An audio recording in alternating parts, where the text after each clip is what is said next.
অবশেষে আলবি সাহেব লাইভে আসলো, এসে অনেক কান্নাকাটি করে এটাই বোঝাতে চাইলো, ঠিক আছে কান্না করার চেষ্টা করছে কিন্তু চোখে পানি আসে নাই। এগুলো দেখে অনেকেই বলতেছে ভাই তোরে অ্যাক্টর বানাইছে কেডা।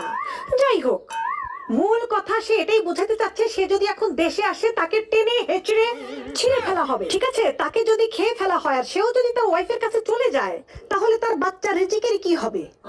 আহারে, মানে তার মন চাচ্ছে সে তিথির কাছে, মানে সেও চলে যাক, সেও মারা যাক, কিন্তু পরে আবার মনে পড়লো কি রে আমি মারা গেলে আমার ছেলের কি হবে, আমার ছেলে কিভাবে বড় হবে। আর মেয়েরা বলে ওই ছেলেদের কোনো বুদ্ধি নাই, ছেলেরা দায়িত্ব নিতে জানে না, ছেলেরা হচ্ছে একটা কাণ্ডজ্ঞানহীন।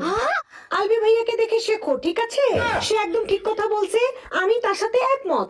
এখন একটা জিনিসই করা হোক, তাকে দেশে এনে তার পাখিটা কেটে দেওয়া হোক, ঠিক আছে তাহলে কি হবে, তার পাখি থাকলো না, তার মেয়ের প্রতি কোনো ফিলিংসও থাকলো না, সে শুধু তার বাচ্চার জন্যই বেঁচে থাকলো, রিজিককে ভালো রাখার জন্য, রিজিককে বড় করার জন্য, তার ফিউচার একদম ব্রাইট এবং সুন্দর করার জন্য, তার বাবার বেঁচে